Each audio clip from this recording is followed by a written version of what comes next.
Oi, bom dia! Sejam bem-vindos para mais um Talk em Breve, né? Ai, gente, eu tô muito feliz. Hoje a minha convidada, eu tive o prazer de conhecer a doutora Michele Barreto no último congresso que eu estive, congresso não, minto, no seminário do IAP, né, em Gramado.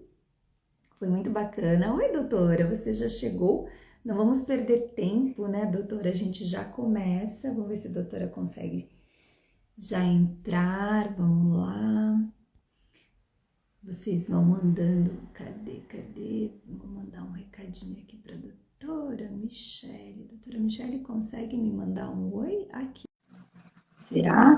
Convidei. E agora? E agora? Deu certo? Oi, doutora. Acho que Bom deu. dia. Abriu. Bom dia, sexta-feira, né? A gente já tá com aquela carinha assim, meu Deus. Tudo bem, pessoal? Bom dia para quem tá chegando. Tá linda, doutora, tá linda. Eu, Sexta-feira, eu comentei. mas cansada, tem que botar para ajudar. Então, help. Não, sexta-feira realmente a gente não tá mais naquele glamour, né? Doutora, bom dia, seja bem-vinda para o meu talk prévio. Eu falo que eu sou uma atrevida, né? Porque eu, além de advogada, eu sou jornalista, então eu tiro um pouquinho esse tempo aqui para a gente falar não só de matéria previdenciária e trabalhista, mas também para conhecer um pouco mais a doutora. Eu comecei falando aqui que eu tive o prazer de te conhecer pessoalmente e, e assim, queria que você comentasse como é que você começou na advocacia, no direito, como é que foi para ti esse início? Conta um pouquinho para nós. Bom dia a todos. É uma grata satisfação estar aqui, né, nessa sexta-feira, trocando, né, algumas informações, trocando conhecimento, tanto com a doutora Jaqueline, quanto também com todos os seguidores, né, tanto ela quanto os meus. E gratidão realmente pelo convite da doutora em estar aqui hoje. Eu iniciei na advocacia diferente, né, do que nós temos hoje. A senhora não está me ouvindo? Não, eu tô, é que estava cortando um pouquinho, mas eu tô sim. Iniciei na advocacia há 16 anos atrás. Então, a realidade é diferente, né, do que nós temos hoje, justamente pelo fato de não ter acesso. Tá travando, doutora. Será que é a minha internet ou é a sua? Pois agora, pessoal, mencionem aí pra gente se é a minha ou é a da doutora Jaqueline, que daí qualquer coisa eu tento colocar um fone de ouvido, fazer alguma coisa. Deixa Eu eu tô aqui pensativa, gente. Até vou pegar também o meu fone, porque tá cortando. te ajudar para o áudio ficar melhor. É, vamos lá. Vai que melhora, né? Deixa eu colocar aqui. Será que melhorou? Hein, pessoal, me contem. Vamos lá, vamos fazer um teste. Será que agora melhorou?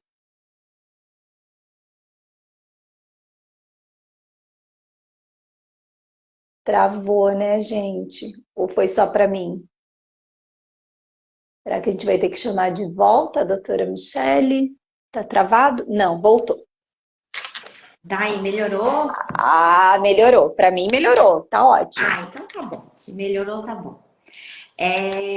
Eu gostaria então de agradecer, né, que é o que eu estava fazendo ali, e comentar com todos, então, que a realidade de quando eu iniciei na advocacia era um pouco diferente, há 16 anos atrás, do que é hoje. Porque justamente hoje os profissionais têm a facilidade do virtual, né, das redes sociais. Sim, Já há algum tempo, isso vem contribuindo para os profissionais serem conhecidos no mercado de trabalho, Principalmente porque as realidades, às vezes, elas são um pouco diferentes em grandes centros, em cidades menores, porque tudo isso tem que ser avaliado quando você vai ou colocar um escritório, ou ingressar, né, com um profissional que já atua naquele segmento que você gostaria, talvez, de se aperfeiçoar um pouquinho mais.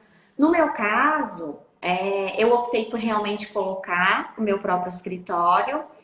E como eu originalmente, né, sou de uma cidade pequena, então eu Eu ia te acabava, perguntar isso.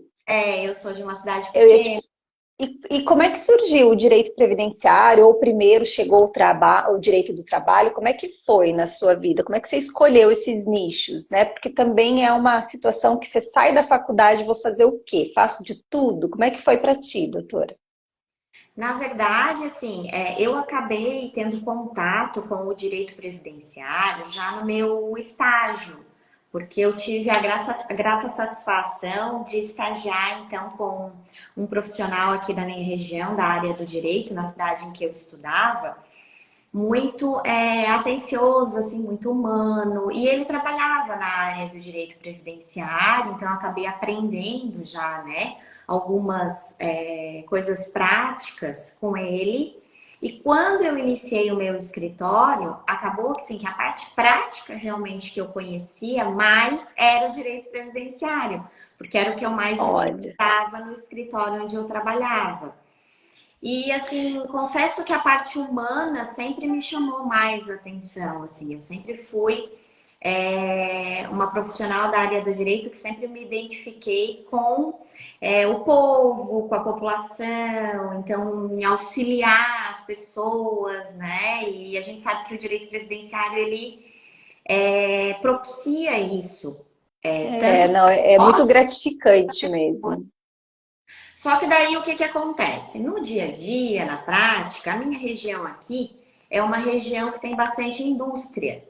Então acabava que Sim. tinha essa situação do acidente de trabalho.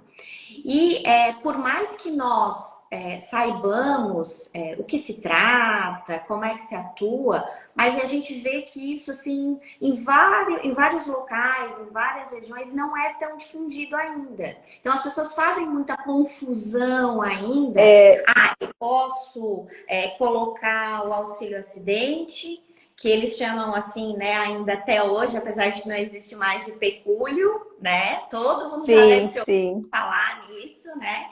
E será que isso eu vou processar a minha empresa, né? Então eles fazem essa confusão porque eles têm medo Eu separei uma de questão aqui, eu separei uma questão aqui que é bem interessante para você falar um pouco sobre.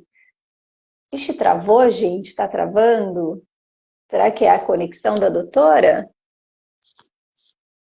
Senão a gente vai ter que voltar, né? Vamos lá. Vocês estão me ouvindo? Eu acho que o que começou a dar interferência foi o meu fone de ouvido. Ver Ah, ótimo. se Tá melhorou. bom. Melhorou, é que tá travando mesmo. Será que é a conexão? E agora? Não, para mim tá bom agora. É que tava travando, eu acho que é mais uma questão de conexão. Mas agora tá tudo certo? Agora tá tudo certo. Eu vou fazer a pergunta aqui, doutora, Tá. que é uma clássica, que eu acho assim, para você falar a diferença do acidente de qualquer natureza e acidente de trabalho. Por que que as pessoas fazem tanto essa diferença? Por que que é melhor você configurar o acidente do trabalho? Você pode falar um pouco mais sobre isso, já para a gente adentrar no nosso tema? Na verdade, quando a gente fala de acidente de trabalho, claro que vai ter as suas particularidades, né? Com relação à doença ocupacional, à doença profissional, à configuração do nexo causal. Mas justamente eu estou dentro do meu ambiente de trabalho, né? Claro que tem a situação ali do acidente de trajeto também, que fica meio conexo a essa situação, se eu estou indo ou voltando do trabalho, né? Mas, enfim, eu estou lá numa metalurgia, por exemplo, né? E eu me queimei a minha mão, sabe? Então, eu estou lá trabalhando com o piston lá de queimar lá, não vou usar o termo técnico aqui, que não é o caso, mas enfim, aí tem o fogo lá que eu tenho que manusear e eu queimei a minha mão. Ou eu estou manuseando uma guilhotina lá, que aqui tem uso muitas indústrias de plástico, para cortar, né, o plástico, as bobinas, e eu cortei os meus dedos fora, sabe? Então eu estou lá Sim. no ambiente de trabalho e eu sofri um acidente de trabalho, que inclusive esses exemplos que eu acabei de dar são acidentes típicos, que é aquele realmente com a minha profissão, que a gente sabe que tem, né, os outros desdobramentos relacionados a acidentes de trabalho, mas, enfim, seria objetivamente aquele acidente que tem conexão com o trabalho. Já o acidente de qualquer natureza, ele não necessariamente precisa ter alguma relação com o trabalho. Por exemplo, eu posso estar passeando de moto com a minha esposa, com o meu marido, e eu posso cair, né? Sofrer um acidente de trânsito, e esse acidente de trânsito, que ocasionou, às vezes, uma situação muito séria, amputação, por exemplo, de uma perna.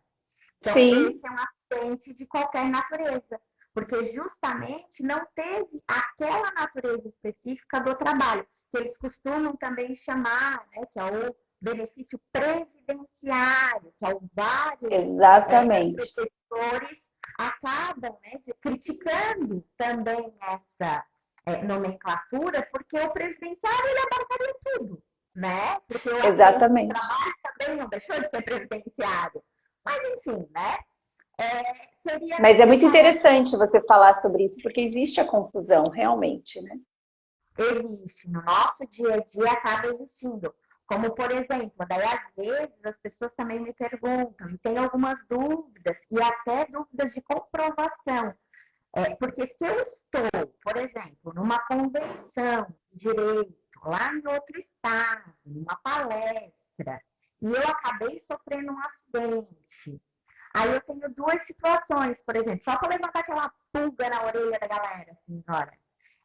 E se eu fui porque eu quero aperfeiçoar o meu conhecimento, eu, Michele, que sou advogada autônoma, né? Então, você pode ser considerado um acidente de qualquer natureza. Se sofreu um acidente de trânsito, enfim, de qualquer situação, assistindo uma palestra em outro estado. Se eu fui enviada pela minha empresa para assistir essa palestra, porque é sobre um assunto específico lá, que a empresa que eu trabalho precisa no dia a dia. Inclusive, a empresa muitas vezes está custeando, né, essa locomoção, esse deslocamento, né? Tem, inclusive, provas desse custeio, né?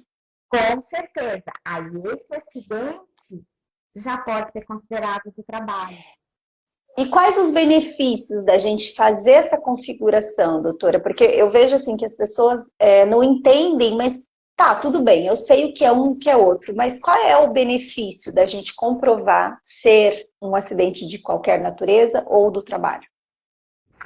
Na verdade, assim, ó, hoje, depois da emenda constitucional 103, nós temos, inclusive, mais benefícios do que nós tínhamos anteriormente, né? Porque quando eu configuro necessariamente esse acidente de trabalho, eu saio de uma alíquota de 100%. Já quando eu falo de um acidente, né, necessariamente, ou alguma doença que não é relacionada ao trabalho, então essas doenças, quando eu falo lá, por exemplo, na aposentadoria por invalidez, né, a gente necessariamente, se não tiver relação nenhuma com acidente ou com acidente de trabalho, essa doença ela vai começar, então, numa alíquota diferenciada. Uma preocupação que os previdenciaristas não precisavam ter antes da emenda constitucional 103. Então, a gente não precisava correlacionar de nenhuma forma. Botava lá a aposentadoria por invalidez, pedia, né, a aposentadoria por invalidez, se ela fosse deferida, se ela fosse reconhecida, guardada lá, né, as conexões, enfim, com a atividade, até para ver se vai poder voltar, se não vai poder voltar, mas isso não tinha uma conexão direta com o cálculo. Agora, com essas modificações todas legislativas que nós tivemos, esse é um outro cuidado que a gente tem que ter no nosso peticionamento no dia a dia, porque vai interferir diretamente até mesmo no valor que o meu cliente vai receber. E um outro alerta além desse, que ainda, apesar de que nós estamos discutindo isso a nível nacional, que tem alguns julgados que estão, né, auxiliando já no dia a dia, no sentido de que não deve haver essa diferenciação entre, por exemplo, a aposentadoria por invalidez e o auxílio-doença, né? Mas Sim. o que acontece ainda?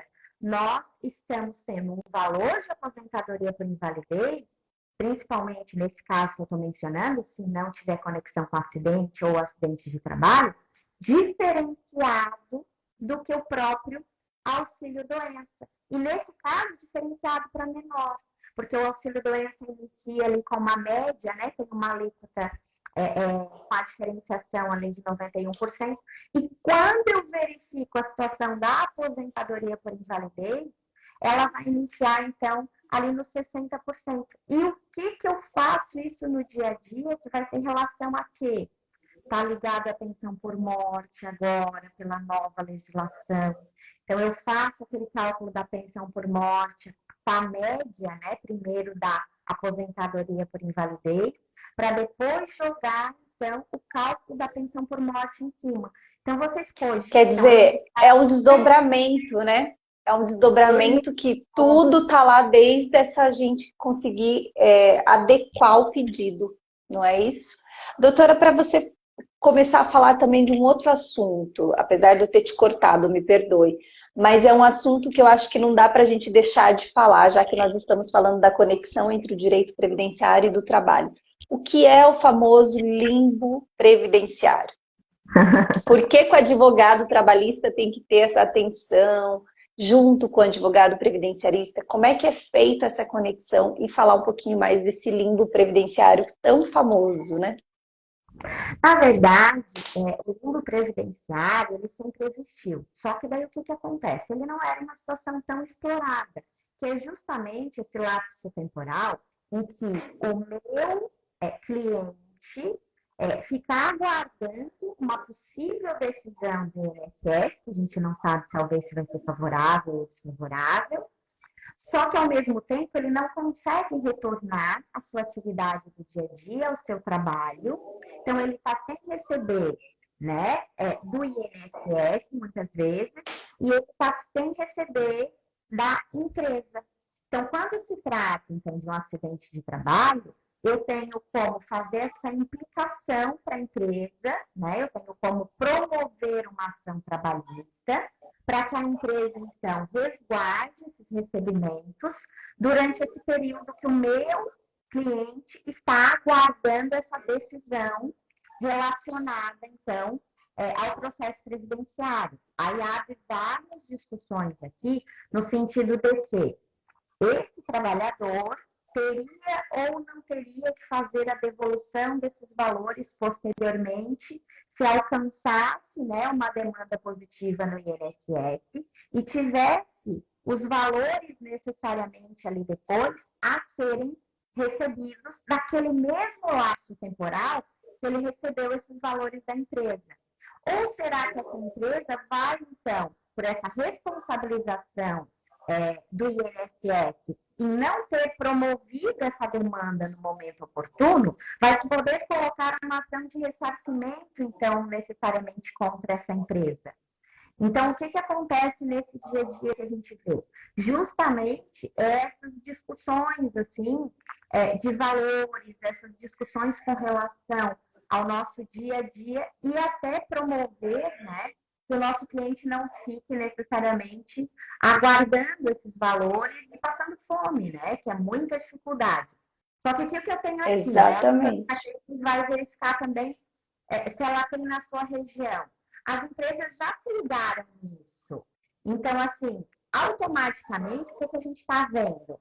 Que as empresas não estão dizendo assim, o parecer real médico da empresa não está mais colocando lá, dizendo assim, olha, você não pode retornar para o trabalho. Porque, na verdade, eu só poderia acionar a empresa se a empresa dissesse assim, você não pode retornar ao trabalho. Porque se a empresa diz que eu posso retornar ao trabalho e eu é que não estou retornando, já gera uma outra polêmica. Então, essa é a situação complicada. Exatamente. Olha só, a doutora Laira chegou. Bom dia, tudo bem, doutora?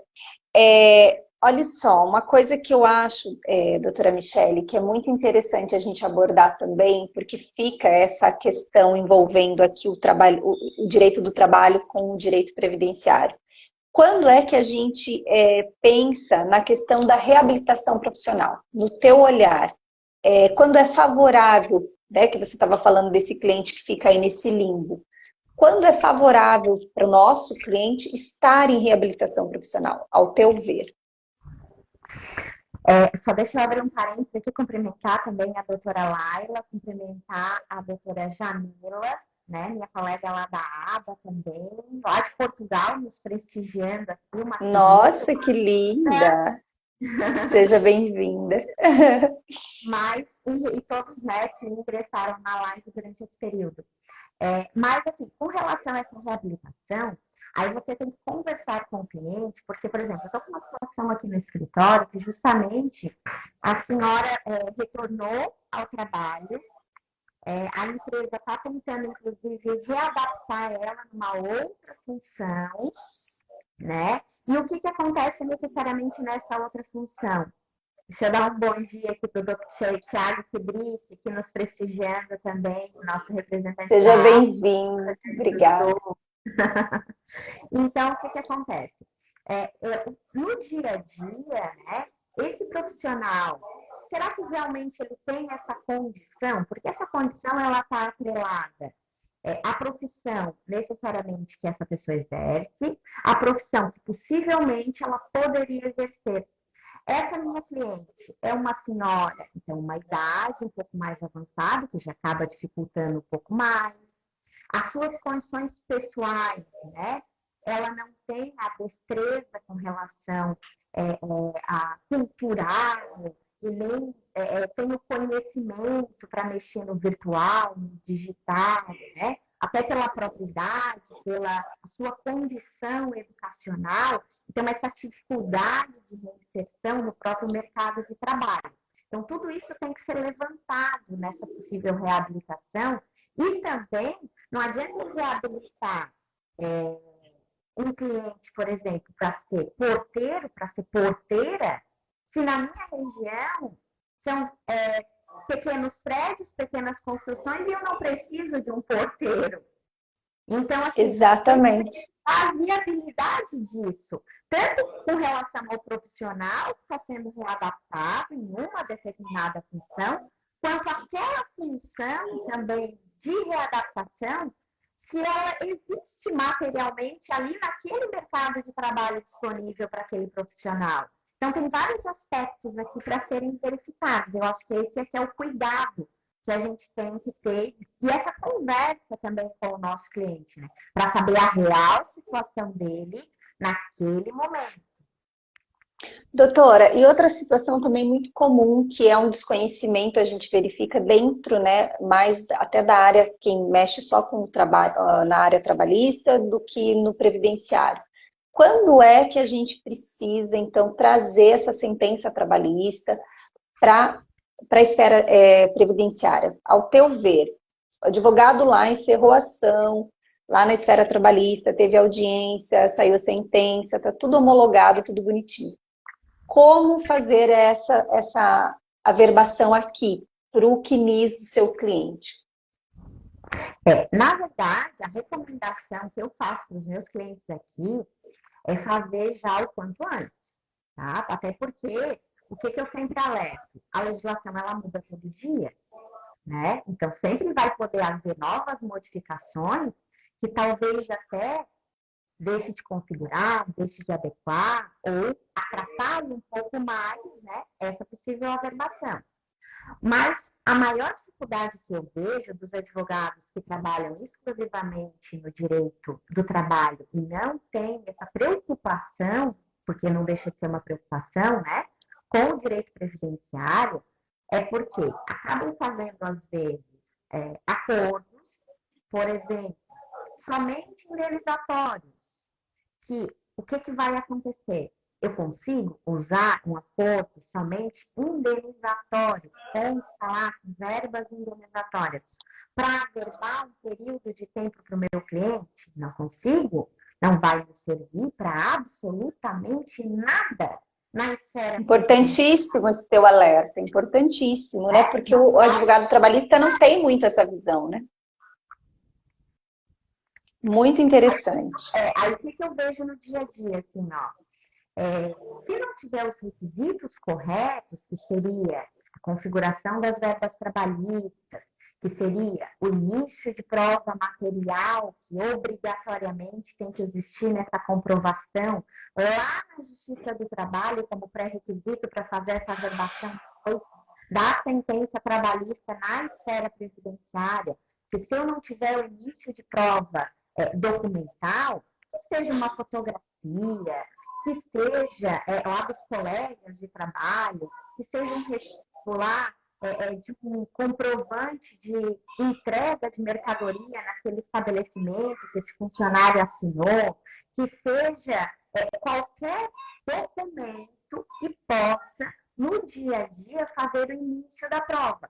Aí, assim, muito difícil, às vezes, conseguir, dependendo do lapso temporal, é bem difícil. Por isso que eu falo muito em fotografia, que às vezes é um pouco mais fácil, né? De você ter registrado lá um aniversário, que você estava lá com o seu possível chefe, com os colegas de trabalho, né? É muito mais fácil. Uma confraternização, né? Isso, do que às vezes, sei lá, o recibo, né? Porque às vezes o empregador tem e não quer me dar também, né? O recibo Exatamente. de que eu recebi a mercadoria, o comprovante de pagamento, enfim. Mas, o que eu faço? Talvez eu tenha uma fotografia, mas só tenho uma fotografia. Uma outra dica que eu posso dar para vocês também para o dia a dia prático. A própria sentença trabalhista faz a segunda prova. Porque a lei previdenciária, ela fala em 2 provas hoje, né, depois da modificação do decreto 10.410, fala em 2 provas como início de prova material. Então, se eu tenho uma prova que eu coloquei lá no meu processo trabalhista, que era uma fotografia, e não tenho a segunda prova, mas fiz as testemunhas, fiz tudo direitinho que era para fazer lá, né, na instrução. Eu uso como segunda prova o próprio documento, que é uma prova material, que é um título, né, da sentença trabalhista. Então, eu uso o próprio documento da sentença como uma segunda prova, por exemplo. Visualizar Doutora, no dia a dia, né? Doutora, para a gente já ir caminhando para os finalmente, que eu comento sempre que as lives são de 30 a 40 minutos para ficar um pouco mais rapidinha. E como é que você faz a prospecção desses teus clientes? Seja para a esfera trabalhista, seja para a esfera previdenciária, como é que você faz essa prospecção dentro dos teus escritórios? Até porque eu sei que você tem mais de um escritório. Como é que você trabalha isso aí dentro? Na verdade, o que acontece no dia a dia, assim, com relação a essa conexão, você pode usar o próprio cliente que já é seu cliente, por exemplo. Porque se você eu trabalho muito sobre acidente de trabalho aqui na minha região.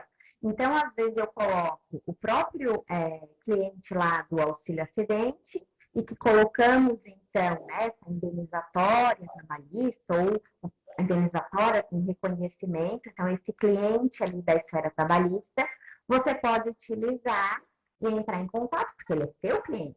Você não tem impedimento, e é até interessante colocar uma cláusula no seu contrato dizendo que a qualquer outro direito, possível direito que esse cliente possa ter, você pode, ele autoriza você, principalmente por causa da lei agora da LGPD, que a gente tem que ter mais cuidado, engessar um pouquinho mais nossos contratos honorários, né? Então, ele autoriza você a informar ele sobre esse direito. Por quê? Porque você não vai estar garimpando outro cliente na rua, na estrada, nem fazendo panfletagem. Ele é seu cliente, você tem o contato dele, você tem essa documentação, tem o cadastro. Mas também uma outra situação é conversar com algum colega seu do dia a dia que pratique, então, né, o direito do trabalho no tempo, que você não tem esse hábito no seu dia a dia, você pode conversar para esse colega, então, lhe indicar. Porque essa indicação do outro colega também não tem nenhum tipo de irregularidade perante a OAB. Porque o cliente é dele, ele está lá fazendo o reconhecimento do vínculo, né, trabalhista. Terminou lá o reconhecimento do vínculo, vai dar tudo certo? Ele diz assim, olha, Jaqueline, esse cliente já vai dar para fazer essa averbação. Ó, aí ele menciona, ô, seu João, ó, isso aqui, o senhor tem que averbar lá no INSS, porque senão esse período aqui não vai contar para a sua aposentadoria. Eu tenho uma colega minha, a doutora Jaqueline, que trabalha muito bem fazendo essas averbações, e o senhor pode ir lá conversar com ela, porque justamente é uma transferência de confiança, né? Porque eu tenho muitos advogados. Eu falo que aqui na minha cidade eu fico muito feliz que eu tenho muitos advogados parceiros de outras áreas e que fazem exatamente o que você está dizendo. Olha, seu João, é a Jaqueline agora que vai dar continuidade nesse processo. Nós fizemos o que tinha que ser feito aqui na esfera trabalhista e agora essa parte previdenciária é com a doutora Jaqueline, que é especialista na área, etc. Então funciona muito, né? Eu confesso que eu também, o meu exemplo quanto a essa prospecção é um cliente que vem, inclusive ele vem muito confiante, porque ele foi indicado pelo, né, pelo outro advogado, né? Então que dá certo. Doutora, para a gente finalizar, na sua visão, quais são os pilares para um advogado ter sucesso na advocacia? Me conta. Olha, eu penso que é a persistência, em primeiro lugar, porque em qualquer profissão nós temos altos e baixos. Está aí, inclusive, a pandemia para nos mostrar isso, né, de forma muito escancarada a nível mundial. Então, não existe uma linha reta em nenhuma profissão. Então, obviamente, vai ter momentos bons, vai ter momentos não tão bons, e você precisa realmente ter amor ao seu trabalho, amor à sua profissão, para que você continue, né, no seu dia a dia. Para mim, um segundo requisito seria justamente a ética profissional. Porque se você não trabalhar com ética no seu dia a dia, você realmente, né, não fizer o melhor possível para o seu cliente e não promover esse resultado, aquele trabalho do dia a dia, de formiguinha que a gente costuma brincar, né, ele não acontece, ele não se projeta, né? Porque mesmo que o processo não alcançou, digamos assim, o deferimento daquele benefício, mas você pode conversar com o seu cliente, pode dizer assim, olha, o documento que nós tínhamos em mãos era esse aqui.